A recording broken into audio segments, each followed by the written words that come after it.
महाराष्ट्र में high voltage political drama. Shiv Sena के बाद कांग्रेस और एनसीपी ने भी अपने विधायकों को 5 सितारा होटल में भेजा। महाराष्ट्र में महाराष्ट्र विकास अघाड़ी के उम्मीदवार का समर्थन करेगी समाजवादी पार्टी। सीएम उद्धव ठाकरे से मुलाकात के बाद किया गया वादा। 20 जून को होने वाले विधान परिषद चुनाव के लिए बीजेपी ने मैदान में उतारे हैं 5 उम्मीदवार। 4 सीटों पर जीत निश्चित है। 5वीं सीट के लिए एनडीए से मुकाबला। मुंबई में फूट रहा है कोरोना का बॉम्ब। 24 घंटे में आए हैं 1756 नए मामले।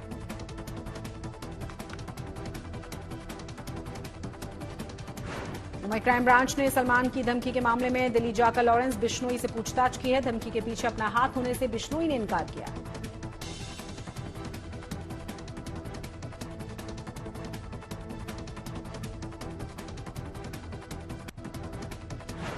मूसेवाला मर्डर केस में पुणे पुलिस ने सौरभ महाकाल को किया गिरफ्तार। बिश्नोई का साथी है सौरभ। मुंबई पुलिस ने नवनीत राणा और रवि राणा के खिलाफ दाखिल की है चार्जशीट। अगली सुनवाई 16 जून को। नवनीत राणा और रवि राणा के वकील ने की है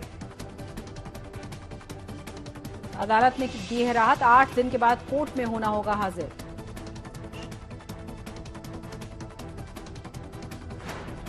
चौदह जून को महाराष्ट्र के दौरे पर जाएंगे प्रधानमंत्री नरेंद्र मोदी। सबसे पहले पुणे का दौरा करेंगे। भिवंडी के कल्याण रोड पर गोदाम में आग लगी। 5 किलोमीटर दूर से ही दिखाई दिया धुएं का गुबार।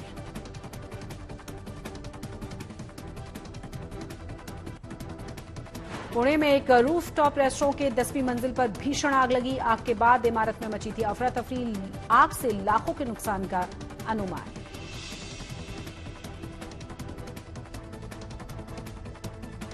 महाराष्ट्र के अकोला अमरावती नेशनल हाईवे 6 पर बना एक विश्व रिकॉर्ड। 108 घंटे के भीतर 75 किलोमीटर से ज्यादा की सड़क को बनाया गया। वर्ल्ड रिकॉर्ड बनते ही लगे भारत माता की जय के नारे। अधिकारियों ने श्रमिकों के साथ मिलकर आतिशबाजी की। पहले कतर के नाम था ये रिकॉर्ड। गुजरात के राजकोट में महंगाई के खिलाफ कांग्रेस कार्यकर्ताओं का विरोध प्रदर्शन। स्कूटर रैली निकाली गई। तेल की बढ़ती हुई कीमतों के खिलाफ विरोध। आम आदमी पार्टी ने गुजरात में सारे संगठनों को भंग किया है। चुनाव की तैयारियों को लेकर जल्द ही नए संगठनों का ऐलान। नूपुर शर्मा के बयान का सूरत में भी विरोध। पुल पर चिपकाए गए पोस्टर। पुलिस कर रही है जांच। गुजरात के पाटन में तेज हवा के साथ बारिश हुई। कई कच्चे घरों की छतें उड़ गई। जानमाल के नुकसान की खबर नहीं।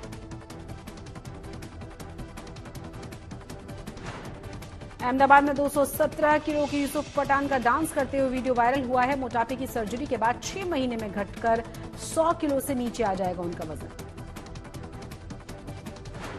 214 अंकों की गिरावट के साथ 54,892 पर बंद हुआ है सेंसेक्स। निफ्टी 60 पॉइंट्स गवाकर 16,356 पर बना।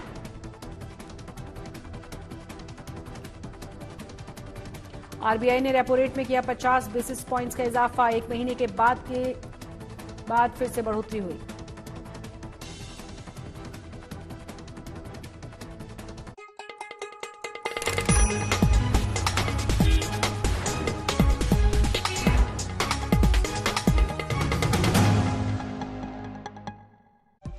नमस्कार, आप देख रहे हैं आज तक और आपके साथ मैं हूं शशि तुषार शर्मा। महाराष्ट्र के मुख्यमंत्री उद्धव ठाकरे ने औरंगाबाद में अपनी रैली में बीजेपी पर हमला बोलते हुए कहा है कि उनकी वजह से देश का सिर शर्म से झुक गया है। बीजेपी प्रवक्ता की वजह से देश को घुटनों के बल माफी मांगनी पड़ी है। ठाकरे ने कहा है कि रुपए लगातार गिर रहे हैं और चिंता की जा रही है मस्जिद के नीचे शिवलिंग ढूंढने की। कश्मीर में टारगेट किलिंग को लेकर भी ठाकरे ने बीजेपी पर हमला बोला।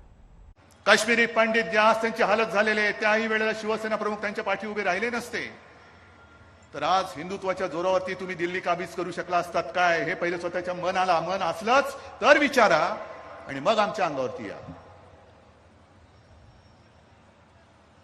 हिंदुत्वाचे धडे तुमच्याकडनं आम्ही घेण्या एवढे पोकळ हिंदुत्ववादी नाही हे मी मुद्दामून काही बातम्या घेऊन आलेलो आहे। हे काश्मीरी पंडितांचा आक्रोश पुन्हा त्यांनी घर सोडले काय गुन्हा काय त्यांचा आपल्या हिंदुस्थानामध्ये पुन्हा एकदा 30 वेळ येते की काय काश्मीरमध्ये नवी ती आलेली आहे। घरामध्ये जाऊन गोळ्या घालतायत, शाळेमध्ये जाऊन गोळ्या घालतात, कार्यालयामध्ये जाऊन गोळ्या घालतायत. पण कोणालाच काही पडलेलं नाही, चिंता नाहीये. आम्हाला नको तिकडे काढायला लावायचे. जा ना, हिंमत असेल तर त्या काश्मीरमध्ये जाऊन तिकडे हनुमान चालीसा पडा, जा.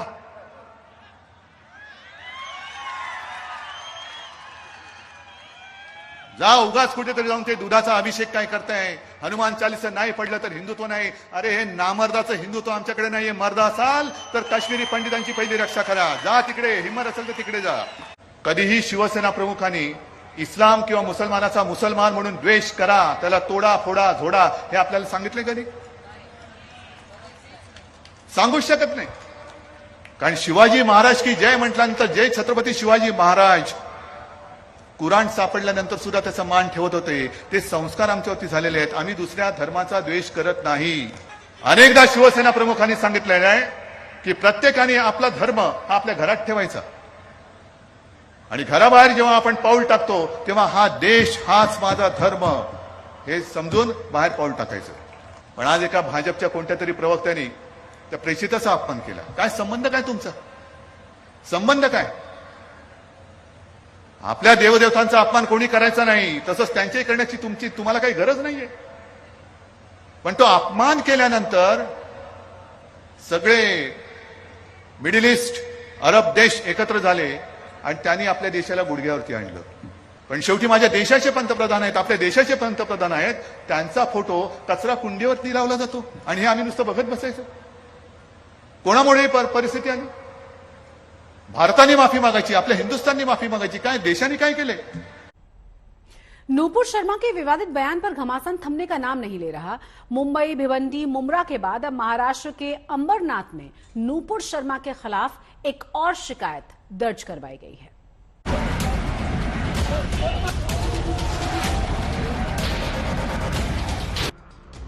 नूपुर शर्मा का एक बयान जिसने विवाद अंतर्राष्ट्रीय कर दिया. शर्मा को अरेस्ट करो, नूपुर शर्मा को जेल में डालो, सड़कों पर हंगामा मचा दिया. बीजेपी ने नूपुर शर्मा को सस्पेंड कर दिया, लेकिन बीजेपी के इस एक्शन को मुस्लिम देशों के विरोध से जोड़ा जा रहा है. मुस्लिम देशों ने नूपुर के बयान पर आपत्ति जताई थी, लेकिन अब नीदरलैंड नूपुर के साथ आया है. नीदरलैंड के सांसद ने नूपुर का खुलकर समर्थन किया है. I support Nupur Sharma because I believe that nobody should be punished or apologize for speaking the truth. We might like it, we might dislike it, but she spoke the truth about Muhammad, and it's so unfair for people who speak the truth, maybe on such an issue, that her party, Muslims threaten her with her life, and especially Islamic countries threaten India. We should never. सांसद नीर्ट विल्डर्स ने मुस्लिम देशों की दोहरी नीतियों पर सवाल खड़े किए. वहीं भारत को सलाह दी कि वो इन मुस्लिम देशों को तवज्जो न दे. इतना ही नहीं, विल्डर्स ने कहा कि नूपुर को समर्थन करने के बाद उन्हें भी धमकियां मिल रही हैं, लेकिन वो डरने वाले नहीं हैं, वो सच के साथ हैं. Since I supported Mrs. Nupur Sharma, I got many death threats from Muslims. Then again, 17 years ago, I got already fatwas. उधर एक पक्ष नूपुर की गिरफ्तारी पर अड़ा हुआ है. ऑल इंडिया इमाम्स काउंसिल ने मुंबई में मुमरा पुलिस से सख्त कार्रवाई की मांग की है. मुमरा में नूपुर के खिलाफ केस दर्ज किया गया है, जहां 22 जून को नूपुर को बयान के लिए बुलाया गया है. लेकिन ऑल इंडिया इमाम्स काउंसिल का कहना है कि नूपुर के खिलाफ अगर सख्त एक्शन नहीं लिया गया तो बड़े स्तर पर विरोध प्रदर्शन करेंगे. उधर देवबंद में मौलाना एक कदम आगे बढ़ गए. उन्होंने तो नूपुर को फांसी देने की मांग कर डाली. प्रधानमंत्री जी से और अपनी देश की सरकार से ये मांग करना चाहता हूं कि आप उनके खिलाफ सख्त से सख्त कानूनी कार्रवाई करें और उनको फांसी की सजा सुनवाई जाए, उनको फांसी दिलवाई जाए.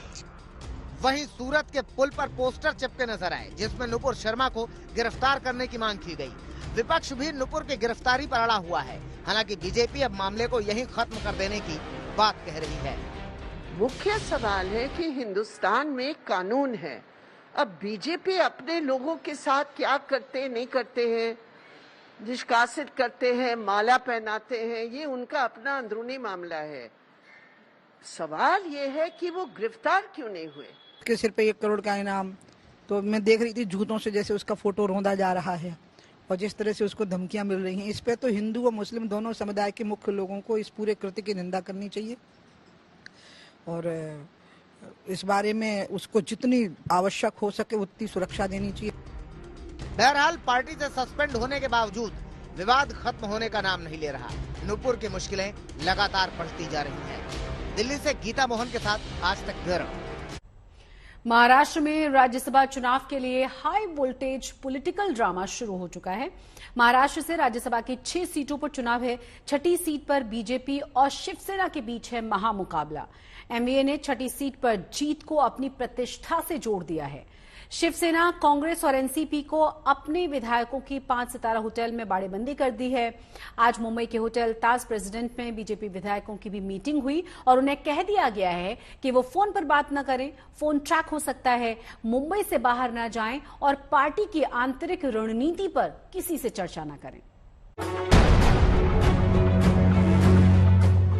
महाराष्ट्र में पूरे 24 साल बाद ऐसा होने जा रहा है जब राज्यसभा सीट के लिए मुकाबला होगा।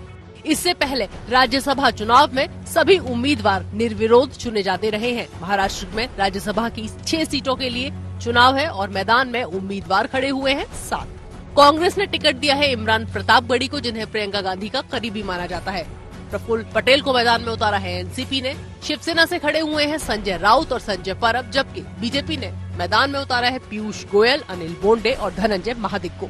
एक उम्मीदवार को जीतने के लिए 42 वोट की जरूरत है। शिवसेना, कांग्रेस और एनसीपी अपने एक उम्मीदवार को आसानी से राज्यसभा भेज सकती है। बीजेपी अपने 2 उम्मीदवारों को राज्यसभा भेज सकती है, पर शिवसेना के दूसरे और बीजेपी के तीसरे उम्मीदवार को मैदान में उतारने से मुकाबला जरूरी हो गया है। 288 सदस्यों वाली महाराष्ट्र विधानसभा में एक विधायक की मृत्यु के बाद शिवसेना के पास विधायक है 55, सदन में एनसीपी का संख्या बल है 53 और कांग्रेस के पास है 44 विधायक, जबकि बीजेपी के पास है 106 विधायक। हालांकि एनसीपी के जेल में बंद 2 विधायक नवाब मलिक और अनिल देशमुख राज्यसभा चुनाव में वोट दे पाएंगे या नहीं, इसका पता गुरुवार को सुबह चलेगा, जब कोर्ट उनकी याचिका पर फैसला सुनाएगी। बीजेपी और एमवीए दोनों ही अपने सारे उम्मीदवारों की जीत का दावा कर रहे हैं। एमवीए का दावा है कि उसके साथ प्रहार जनशक्ति पार्टी के 2, समाजवादी पार्टी के 2, क्रांतिकारी शेतकारी पक्ष के 1, सीपीआईएम का 1 और 9 निर्दलीय विधायक हैं। जबकि बीजेपी कह रही है कि उसके साथ एमएनएस का 1 और 4 निर्दलीय विधायक हैं। जिन दलों ने अपने पत्ते अब तक नहीं खोले हैं वो है बहुजन विकास आघाड़ी, जिसके के 3 विधायक हैं, और एमआईएम, जिसके 2 विधायक हैं। इस चुनाव में निर्दलीय और छोटे दलों की बहुत ही अहम भूमिका रहेगी। ये जानते हुए छोटे दल चुनाव से पहले प्रेशर टैक्टिक्स में लग गए हैं। महाराष्ट्र के मुसलमानों को रिजर्वेशन मिलना है। जब मराठों की बात होगी तो मुसलमानों की बात होनी चाहिए। मैं मराठों से कम नहीं, मैं बराबर हूं मराठों के, याद रखो। अगर उनको मिलेगा तो मुझे ही मिलना चाहिए।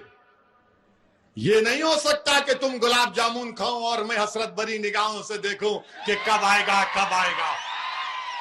याद रखो, और गुलाब जामुन उसको मिलेगा और मुझे नहीं मिलेगा तो पूरी मिठाई की दुकान उठाकर लेकर चला जाऊंगा मैं। हालांकि राज्यसभा का चुनाव ओपन बैलेट से होगा। सभी विधायकों को बैलेट बॉक्स में डालने से पहले अपना वोट पार्टी व्हिप को दिखाना होगा, मगर राजनीतिक दल कोई चांस लेने के मूड में नहीं है। शिवसेना ने अपने विधायकों को होटल ट्राइडेंट में शिफ्ट कर दिया है। कांग्रेस और एनसीपी ने अपने विधायकों को पवई के वेस्टर्न होटल में पहुंचा दिया है। 170 विधायकों का समर्थन सरकार को था और आज ये स्थिति है, 2.5 साल पूरे हो गए कि कई विधायक जो है वो नाराज है, कई छोटे दल नाराज है। ऐसे में आज आप लोगों को अपने विधायकों को दूसरे होटल्स में शिफ्ट करने की नौबत आ पड़ी। नौबत आने का सवाल नहीं है। चुनाव के टाइम कोई दक्षता रखनी पड़ती है, लोगों को सुरक्षित रखने का जरूरी इसलिए पड़ रही है कि पूरे देश भर में माहौल जो जिस तरीके से आज तक के चुनावों में पिछले 4-5 सालों में अनुभव किया है, वो ध्यान में रखते हुए दक्ष रहना जरूरी है। बीजेपी ने भी अपने सभी विधायकों को मुंबई बुला लिया है और कहा जा रहा है कि बीजेपी अपने विधायकों को दक्षिण मुंबई के होटल ताज में शिफ्ट कर सकती है। अगर इन सभी 5 सितारा होटलों की बात करें तो ट्राइडेंट होटल, जहां पर के शिवसेना के विधायक रुकने वाले हैं, उसके प्रीमियर रूम का किराया है 17,250 रूपए। ट्राइडेंट क्लब रूम का किराया है 18,000 रूपए और ट्राइडेंट एक्सक्लूसिव का किराया है 27,000 रूपए। होटल ताज की बात करें, जहां पर के बीजेपी अपने विधायकों को रुकवा सकती है, तो उसमें एक रात के लिए लग्जरी रूम का किराया है 21,000 रूपए, लग्जरी ग्रैंड का किराया है 28,000 रूपए, ताज क्लब रूम का किराया है 32,000 रूपए और ग्रैंड लग्जरी का किराया है 82,000 रूपए। अगर पवई के वेस्टर्न होटल की बात करें, जहां पर कि कांग्रेस और एनसीपी के विधायकों को ठहराया गया है, तो वहां के सुपीरियर किंग रूम में एक रात का किराया है 12,570 रूपए, डीलक्स ट्विन रूम का किराया है 14,750 रूपए, deluxe room with hill view का किराया है 15,930 रूपए। मुख्यमंत्री उद्धव ठाकरे के लिए ये high voltage election litmus test बनने जा रहा है। ठाकरे ने इसे अपनी सरकार की प्रतिष्ठा का प्रश्न भी बना लिया है। 2.5 साल पूरे कर चुकी एमवीए के लिए ये एकजुटता दिखाने का वक्त भी है। अगर एमवीए चुनाव हार जाती है तो ठाकरे सरकार की स्थिरता को लेकर सवाल खड़े होने शुरू हो जाएंगे। मुंबई से कमलेश सुतार के साथ आज तक ब्यूरो।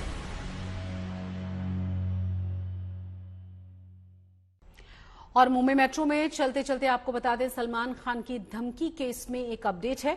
मुंबई क्राइम ब्रांच की यूनिट 9 आज दिल्ली गई थी गैंगस्टर लॉरेंस बिश्नोई से पूछताछ करने के लिए, क्योंकि जिस चिट में धमकी दी गई थी उसके आखिर में लिखा हुआ है GBLB। पुलिस इस एंगल से भी इस पूरे मामले की जांच कर रही है कि कहीं ये एलबी लॉरेंस बिश्नोई तो नहीं है।